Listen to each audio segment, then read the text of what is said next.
I know I'm stating the obvious, but it's really dark out here. I brought flashlights. We're just gonna have to sweep the area. Tsubasa shined the flashlight on the ground and stooped over. I did the same, looking at the ground. This seems pretty inefficient. Yeah, it's 3 days since the explosion, too. Pretty sure this is where it happened. This was going to be a long night. I steeled myself and set to searching with Tsubasa. But it turned out my resolve wasn't going to be needed after all. There's something on the ground here. It was something small and black covered in dirt. I picked it up and Tsubasa practically lunged at it. Hey, let me see it! She took the thing from me and excitedly began to examine it. Good job, Takumi. This is the external storage device I was looking for. For real, I thought that would take longer. I'm going to analyze the data on this too. I can't wait to see what's on it. If they felt the need to blow up that invader to keep it away from us, they might be some important secret intel on it. I'm psyched too, but try not to overwork yourself, okay? You can't keep working such long hours every day. Don't worry, I'm done for today. Let's head back. Looking satisfied, Tsubasa put away the storage device and started to walk back to school in high spirits. We found what she was looking for without anything bad happening, thank goodness. On top of that, we might even get some new information. My steps were suddenly feeling lighter.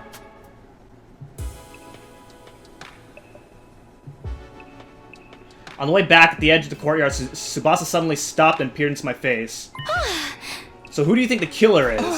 Why are you bringing that up all of a sudden? I just want to ask. I honestly have no idea.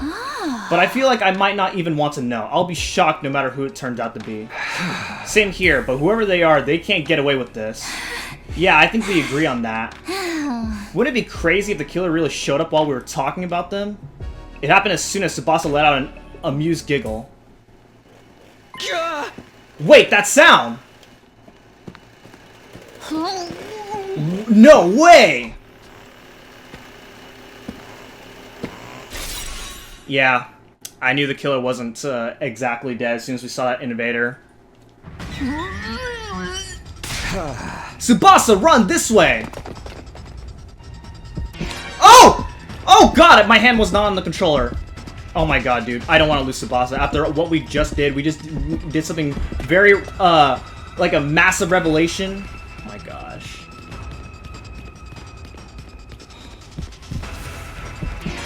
What?!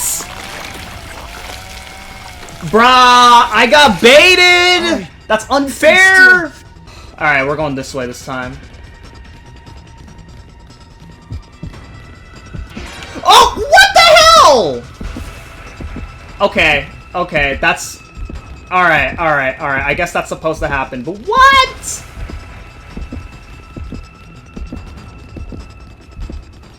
Dude, where are we supposed to be going?!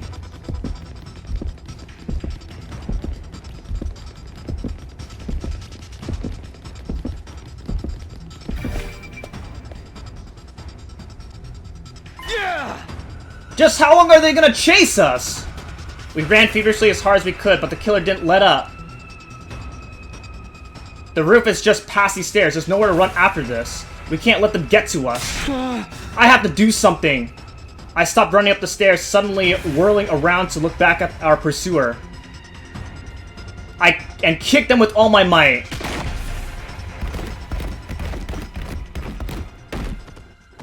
They stumbled down the stairs and fell in a heap at the bottom. Yeah! Now's our chance to finally capture them! They groaned in agony, but paralysis must have been setting in, because they made no effort to resist. Yeah! We finally got you, just give up! Takumi, Tsubasa! What happened? I heard a really loud noise then, huh? Is that the killer? Did we finally catch them? I'll explain everything later. Give me a hand here. They're paralyzed, not dead. This asshole killed our friends, damn it! Let me at him! Let me get the mask off first. Ready? Okay. I placed my hands on the killer's helmet and slowly pulled it off. Who I saw underneath left me speechless. Yugamu?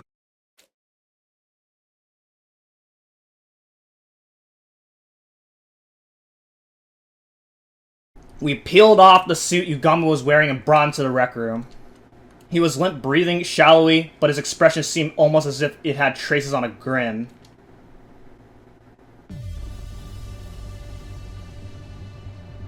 We stood around Yugamu as he recovered from paralysis enough to talk. Dude, I knew it was Yugamu. It was revealed in the other route that I took.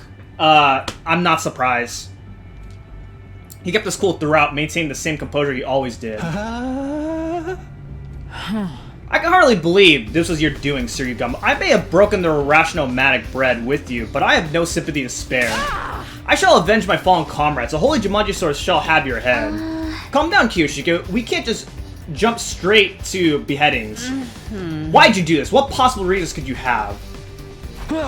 Say something, Yugamu. I know you're not hurt that bad. Apologies, I was trying to figure out where to start. Let me lead by saying I haven't killed anyone. Are you playing games, dude? What kind of idiot would believe that? Gaku's right. If that's true, why are you dressed like that? Why do you have the power saw? Let me start from the beginning. I'll explain everything so you hear me out. Fine, we'll listen, but you're on thin ice. The killer first appeared on day 16. Well, maybe it was already day 17 by then. It was late at night in the biolab. Tsukumi said he saw Hiroko get cornered by the killer there. That's right. Then we got into a struggle. In the end, they got away, but I managed to recover their weapon in the suit. I was with Gaku and Kyoshika during that time. You were? I was right here in the rec room on the night of day 16. You and Gaku invited me. Wait, why does Kyoshika questioning Yugama's testimony? Right, something's not right here. Oh yeah, I forgot about that. What? What were the three of you doing that late at night? Gaku said he found an adult video in the storage room and wanted to have a watch party. Don't snitch on me, dude. Dude, that has nothing to do with this right now. Right now we're focused on Yugama's story, not your story. It turned out it was just footage of cute critters, not an adult video, but an animal video. Yes, they were precious little furballs, although Sir Gaku seemed very disappointed. Okay, can we just move on with the story? Anyway, I was here in the rec room.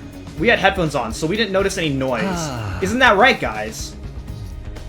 Gaku and Kyoshika nodded. It seemed like Yugama was telling the truth so far. There's more. The next time the killer appeared was day 25 when Eva was killed inside her cage. Right, I had nothing to do with her murder. However, after seeing her dead body, the murderous impulse inside of me began to resurface. I didn't remember exactly when I'd heard it, but something Yugama said in the cafeteria began to replay in my head. But I can't help it, man. Ever since I saw her dismembered body, my passion's been at fever pitch. That's the kind of love killing I've been craving all my life. Not being able to do it myself has got me climbing the walls. I can't keep going on like this. If you can't help me out, I really might have to kill someone. Ripe with overwhelming lust, I tried to find an outlet for my feverish mania. I believe it was day 38 when I finally found my solution, when I was just about to kill Gaku. What? You were seriously gonna kill me? Yeah, I was seconds away from going through with it. I had a lot of pent-up bloodlust, but the moment I saw the fear of death in his eyes, I noticed my dark desire was temporarily sated. This guy's a freak! Now that I think about it, he mentioned this in a conversation we had with Ima. After what happened with Gaku, I finally figured out a way to suppress them better. I don't actually have to kill anyone, I just have to see the look of despair when they stare death in the face. It's not exactly a long-term solution, though. More like a coping mechanism. My only problem is that no one seemed to want to show me their seconds before death phase. What about day 43 when Moko was killed? What were you doing then? I was in my room. I couldn't sleep that night because of the bloodlust festering deep inside of me. Then I heard Nozomi's shrieks and the sound of glass breaking, so I went to see what was going on. When I did, I found the killer's suit and power saw at the bottom of the pool.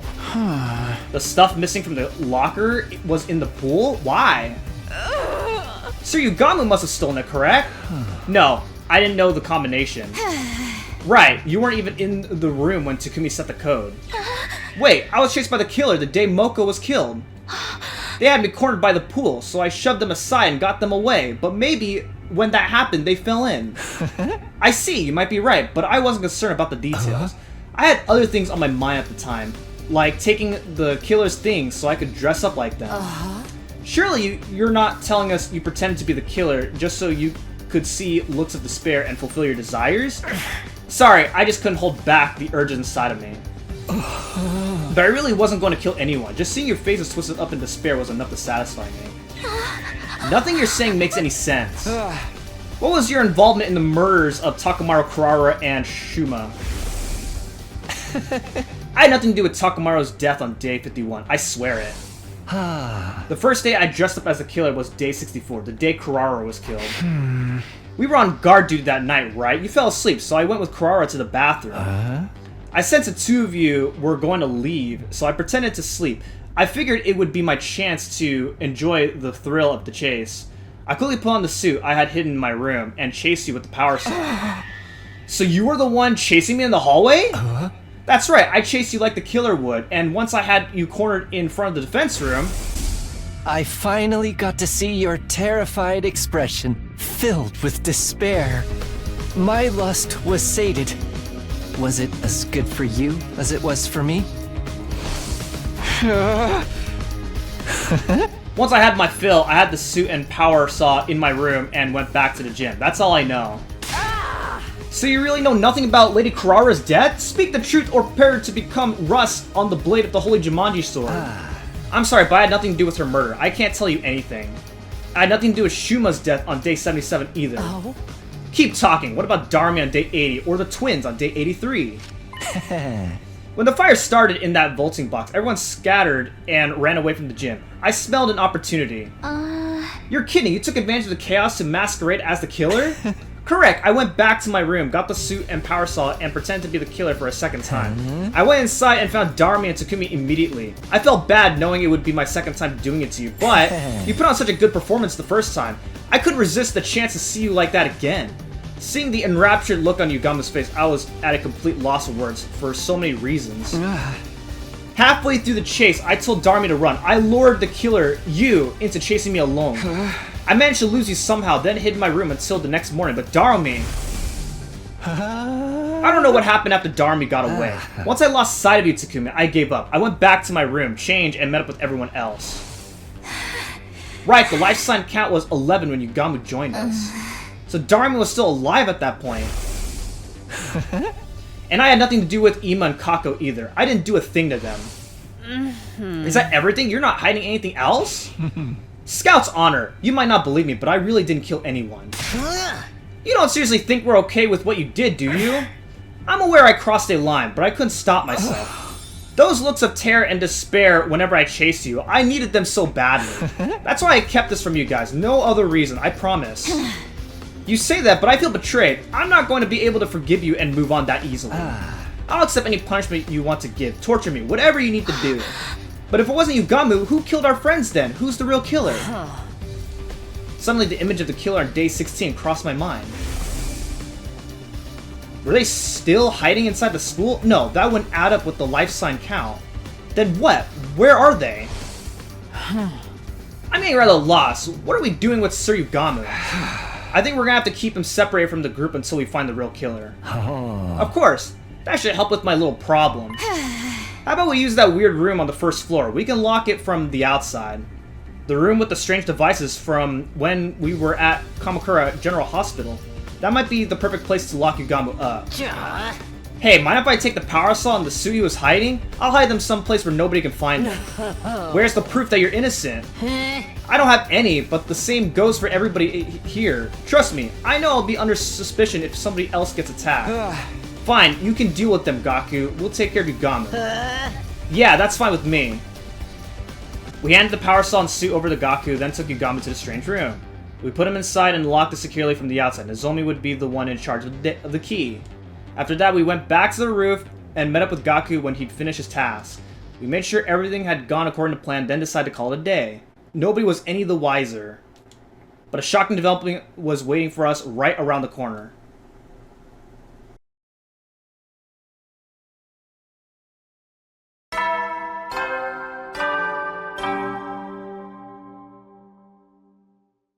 Up and Atom troops, time to rise and shine! Wowee! It's your 90th day of active service here at Last Defense Academy!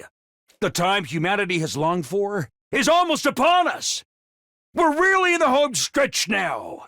It's been a long and arduous road. But since you've made it this far, I just know you're gonna be fine!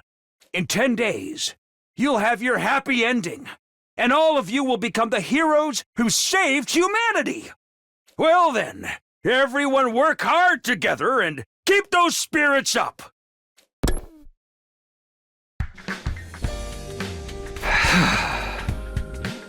A happy ending? Happiness stopped being an option a long time ago. Anyway, I guess I should head over to the cafeteria. I need to give Yugamu some food too. The only people in the cafeteria are Nozomi, Hiroko, and Kiyoshiko. Good morning, Takumi. Morning. No sign of Tsubasa or Gaku? They might be holed up in their rooms out of paranoia. Maybe, but I hope not. We still haven't worked out our strategy for Dalxia. There's so much to think about that my brain feels like it's going to boil over. Neither of them were wearing their regular clothes. The same went for me. We had a little discussion before going our separate ways yesterday. At the end of it, we decided to wear a class armor or artificial class armor in Nozomi's case all day from now on. If everything Yugamu told us was the truth, the killer was still out there somewhere. If they're not even showing up on the life sign total, they might even be... Before I could finish that thought, I heard footsteps outside in the hall. Tsubasa burst into the cafeteria, breathless with a grim look on her face. Tsubasa, what's got you in such a hurry?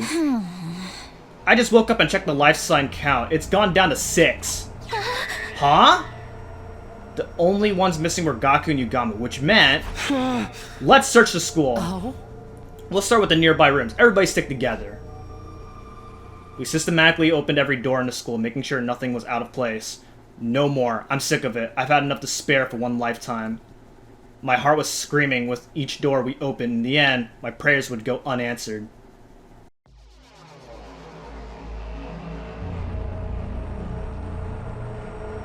So it was Gaku. Inside the library, we found the blood-soaked remains of Gaku, Mariko, his body silenced to ribbons. An unpleasant stench of blood emanated from his mangled corpse. The revival-matic! It's pointless. We're too late.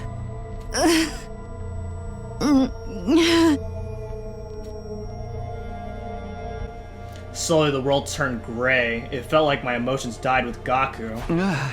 If Gaku's been killed, that means Yugamu's still alive. Let's make sure there's no sign he broke out of the room. We need to look for the power saw, too. Sir Takumi, how are you so composed? Sir Gaku's been killed! All the crying and screaming in the world couldn't bring him back. So there's no point.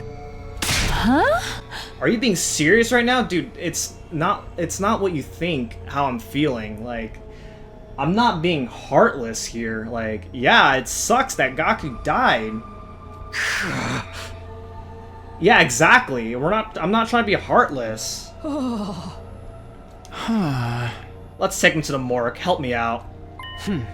Wait, before we do that, look here. There's signs of a struggle. Hiroko pointed to a nearby bookshelf. This shelf is way out of position, and there's books on the ground. Someone must have moved it intentionally. Maybe Gaku bumped into it while he was fighting the killer? No, there's multiple gouge marks on the back of the shelf. That's not natural. What do you mean? It's highly likely that Gaku hid the power saw and suit there. He must have gotten in a fight over them with the killer, resulting in these gouges. I see, so that's why he was killed here. And the power saw and suit got taken again. Maybe someone here has them. You're suspecting us now? It wasn't me. Can you prove that your hands are clean before pointing fingers, Lady Tsubasa? Enough. Suspecting each other serves no purpose.